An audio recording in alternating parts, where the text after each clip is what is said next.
Okay, so here's what you need to know. First and foremost, there are a lot of new things on campus.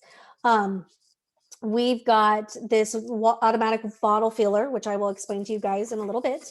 And we have two of them on campus. You will find dots all over the place to keep social distancing alive and well on campus. Fancier ones in some areas and paw prints in other areas. Lots and lots of signage to just remind you socially distance, masks, all that fun stuff. And then we also have hand sanitizers in every classroom. So you will see these automatic hand sanitizers. Kids will sanitize in and they will sanitize on their way out. We are finally in our last week. So Group A will be coming Monday, April 19th. Group B will be coming Wednesday, April 21st. What does this mean? That's what you probably want to know. Well, if you are the last name A through L, you will be in hybrid group A, which is Monday, Tuesday. If you are last name M through Z, you will be in hybrid group B, which is Wednesday, Thursday. Some families have reached out and asked me to change back and forth. And so we've done that. So you just need to send an email. You need to call the office if the days that your last name lines you up for don't work with your schedule. As soon as you can, call the office. I think most of those we've covered, but in the event that we haven't, or you're just hearing this for the first time tonight, definitely check out the slide and let us know tomorrow. Arrival times. All of my 3rd through 6th graders can show up at 7:45. At 7:45, they will exit the cars and have a little green slip of paper, which I will explain in a minute, that they will give to their teachers. They will go, some of them will go directly to their classrooms, some will go to the blacktop. We'll have them waiting. Teachers will open doors at 8 o'clock. Oops, I was allowing someone to come in and then lost my shared screen. So students will come in and be ready, to go right to class and get situated. Those that are waiting on the blacktop will be picked up at 8 o'clock. If you have a primary student, so let's say you have a 1st grader and you have a 5th grader. If you've been here for the last few weeks, we've told you that 1st graders can't get out of the car till 8 o'clock. That's because we don't really have anybody to watch them. The closer we're starting to let kids get out of the cars at 7:55, 7:50 because we've got some systems in place. Please know if you have an upper grader, they will not be marked tardy. So we have all the teachers planned. In the event that they get marked tardy, just let me know. We change it. But if you have an upper grader and a primary, come close to 8 o'clock as possible. Because like I said, the setting up of things, the getting people supervised, the amount of bodies we have on campus, we just want to make sure we keep that careful. The big thing is you cannot have anybody but kids get out of the car. Parents, you have to stay in your car. If you're walking, we're asking that you stay on the outskirts and you can see where the lines are to campus. If you've been to campus recently, you can see we have new fences going up. We definitely are keeping our footprints to a minimum. So we don't want a ton of people on campus. We want to keep the cross cohort situation to a minimum. So parents, no getting out of your cars. We will help every kiddo get out of their car, and you've got the big kids, so most of them know where they're going. In the event that you have a new student, don't worry. We have people with maps. I have all sorts of bodies on the halls. There's white lines that they track to their classrooms. Your student will not get lost, I promise, and we will take good care of them. This is TK through K. So arrivals, here's what you need to know. This is the front of our campus. Our 4th through 6th graders will get dropped off closer to the office. You will see cones. There's my kinder TK area, my 1st through 3rd grade area, and then my 4th through 6th grade. You will move to the last cone. There will be an aide there that will open the door and say, hey kiddo, do you have your green slip? Which I'll explain in a minute. And then they'll say head on to class. The reason we're having them again get out at these specific cones is to keep it organized and less crossover from different grade levels and different cohorts. Again, only students out of the vehicle. Look for the signs everywhere, signs. You cannot not see signs everywhere on campus now. So we've got them here. You'll see TK drop off, all that fun stuff. And there'll be signs at the end of the day as well. For most grade levels, and I think I have one more grade level tomorrow, you should have already received your window paper. It has your student's name, grade, and teacher. I cannot stress how important it is that you guys put this on your dashboard. Keep it in your car, put it on the dash as you pull in, because we're waving cars in. And if we can see what grade it is, we know what cone to direct you, and we can direct people around you. And we can and we're radioing saying, hey, this student's ready to go. Make sure you haven't paying attention. So really this sign is so important. If you haven't picked it up yet, it will be in the office tomorrow. So call the office and just say, I didn't get my signs. I did it again. I didn't get my signs for the car. Can I pick those up? And we will gladly bring it for you. The other thing is our 3rd through 6th graders will get picked up at 12 o'clock. I've got littler guys getting picked up at 11:50. If you are someone that loves to be there at 11:45 and you just kind of hang by the curb, I'm going to make you go around again. And the reason is I've got to keep that traffic flowing and get kids out. Now, here's what you have to wrap your brain around. And this has been hard for me, but I finally figured it out this week. Typically, we have 400 kids leaving campus at the same time. Right now, we have half our kids have agreed to come back, 200, and on your 2 days, we only have 100. So you have to figure the traffic you're used to, it's down by half. It's down by to a quarter. And then in that quarter, I have 30 kindergartners that go at 11 o'clock. So you're really only going to battle traffic with about 50 people total. That's why don't panic. Come at 12. If you come too early, I am going to make you park or go around again. I'm just putting that out there. Don't lynch the messenger. We're going to keep everybody safe and keep things moving. All right. Again, no walking on campus. If you're someone that typically would park and hop out and walk across to get the kiddo, stay in line. We really want to make sure we don't have any adults but our own working there out of their cars and walking around. Walkers will leave campus going towards the LRC to go east on Gladstone and going out by our cafeteria to go west on Gladstone. And it goes very smoothly. Our last 2 weeks have been fabulous. When you are leaving, that's TKK. Again, like I was saying, your students, we have 3 pickup areas. You're going to look for cones. My 1st through 3rd graders are at this 1st cone. 2nd through 4th are at the 2nd cone. 5th through 6th are at the 3rd cone.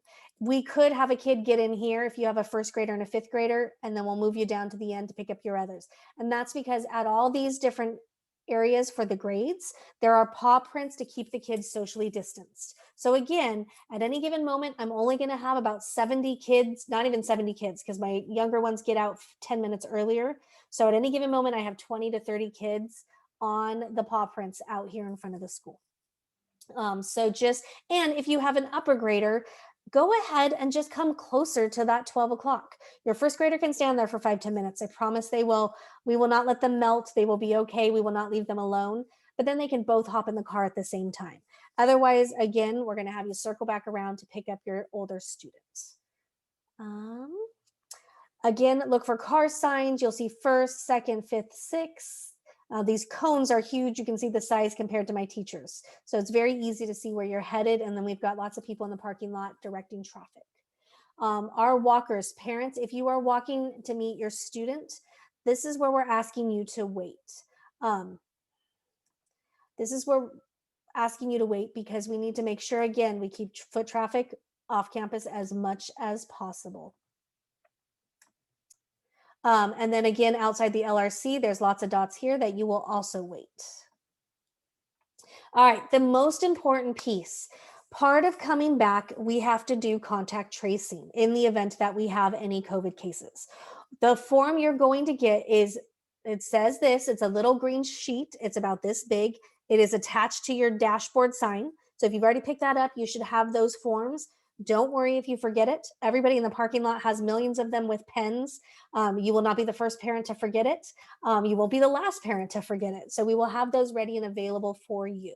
This is to be filled out saying there is no temperature, I'm breathing fine, I'm not sick with any of the symptoms of COVID, I've not been exposed, and I'm not quarantined. You will write your student's name, check all the boxes, sign, and then your student When we get out of the car, we'll ask them to show it to us, but then they have to give it to their teachers. Again, this is for contact tracing. This is to make sure that we keep everybody safe. You need to know that we have had students on campus since November in very small pods, and we've had no instances of COVID so far, knock on wood, at Washington. So all of these protocols are working really well for Washington. So again, that green paper is vital. In the event that's once forgotten, a student sneaks by us out of the car, we will just send them back to the office, and then Miss Terry has been making phone calls and doing a verbal permission over the phone. Recess. We will be having recess. The only thing is your students will only be with the kids within their classroom. So if there are 7 kids with Mrs. Dover, those 7 kids will go out to the playground and stay in the same area. I have playground A and playground B and playground C. And so this week they're going to be on A, next week they'll be on B, the third week they'll be on C. They have to wear their masks while outside. We are sanitizing on the way in and sanitizing on the way out. We do have some playground equipment with balls, basketballs, kickballs, that kind of stuff. And then this is the time where they're able to have their snack. The only time they're able to have a snack is when they are outdoors. That's because that's the only time we can take their masks off. There will be no eating in the classrooms because, again, if they're in that classroom, that mask has to stay on. Here's what you need to know about grab and go meals. So if you're a family that's been participating in the grab and go meals, those are still available to you. Every student on campus in the in-person hybrid will be taking one home with them at the end of the day. If you really feel like you don't want it, you don't want to waste it, just tell them to say no, and then we keep it and it goes back for the next day. But it is a great thing that we're doing. In the event that you have littler students at home or bigger students at home, our cafeteria has a tent at the end of the parking lot that you'll drive up, they will gladly say, how many kiddos do you have? And they will give you a meal for every student that's under 18, any child that's under 18. So if you have a 2-year-old or a 3-year-old, you can do that as well. So every day they're here, they will get that grab and go meal. You can get extras while you're driving through. You can always come back on the other days that you're not in person and get those pieces. We will not be doing a snack. So if your student needs a snack for that 4 hours, and I know they're used to eating whenever they want, you're going to want to send something, but I'm really going to stress it's a snack. It really should be one thing: goldfish crackers, granola bar, fruit. Don't pack a whole meal because it gets a little bit messy. Okay. And they don't have that many minutes. We want them to play and enjoy being outside together. I'm in the home stretch, everybody, so hang in with me. So additional information, they must have masks at all times when they are on campus, with the exception of when they're eating that snack. Now, they can wear a face shield, but they can only wear a face shield if they have a mask underneath. Otherwise, that mask is mandatory. They cannot have a valved mask unless they have 2 masks on, and they can't have a gaiter. I know the neck ones are very popular. Those are the gaiters. They have to have an actual mask. I have tons of masks on campus. In the event that your student gets out of the car and goes, oh, I forgot my mask, we have tons that we will just hand and they'll be ready to go. If in the event they're wearing one of the valve ones or a gaiter, we will also tell them, hey, let's give you another one and we'll cover them there. So just know masks at all times, and it has to be a true mask over the ears, hugging the face. What they need to bring with them: anything they would use to work. They need their Chromebooks, they need their chargers, they need their supplies and their workbooks and their agendas. Anything that they would have at their desk with them at home, they are bringing with them. Now, this is a global meeting for everybody. Okay, this is a global meeting for everybody. Your teacher trumps whatever I say right now. I'm giving general information. If your teacher says, you know what, guys, don't bring crayons, I have crayons for you, then don't bring crayons. But I'm saying, in the event that nothing is said, these are all the things you're going to want to make sure they have. If they needed it for when they were at home, they're going to need it for when they're in person. For safety purposes, all of my fountains have been turned off. So what we are asking is, please, please, please send your student with water. 4 hours is a long time to not be able to run over and get water. Now, you can send a refillable bottle and they can easily go down to the cafeteria and refill it in our refilling station and then come right back, and we will get routines. We also have bottled water for those in the case of emergency. But we are asking, if at all possible, send your kiddo with water because they're going to want it. Make sure their name's on it.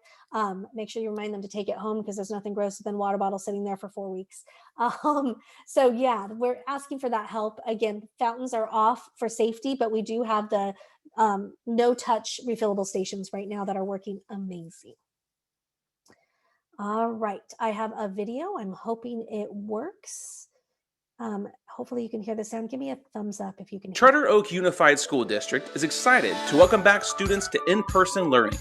As we prepare for the return of students and staff, safety is our top priority.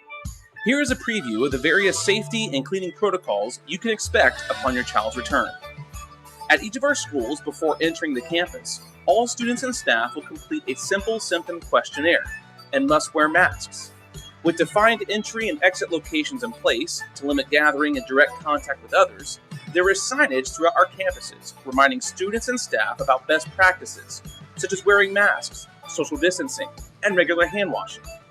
All classrooms and offices are outfitted with touch-free hand sanitizer dispensers and high-capacity HEPA air purifiers. All desks have plastic safety dividers and are spaced 6 feet apart. Each classroom has additional supplies, such as hand sanitizer, cloth face masks, and surface cleaners. Regular sanitization of the campuses will occur, especially in high-touch areas, such as doors, restrooms, and workspaces. All of our HVAC, heating, ventilation, and air conditioning systems have been upgraded with MERV 13 air filters to ensure the cleanest air circulation possible, and are scheduled to be on 2 hours prior to occupancy and remain on for 2 hours after dismissal to maximize air filtration. By taking these steps, in addition with ongoing recommendations from the county, CDC, and health professionals, we seek to provide a clean, safe, and comfortable return to school. Please visit www.cousd.net for more information.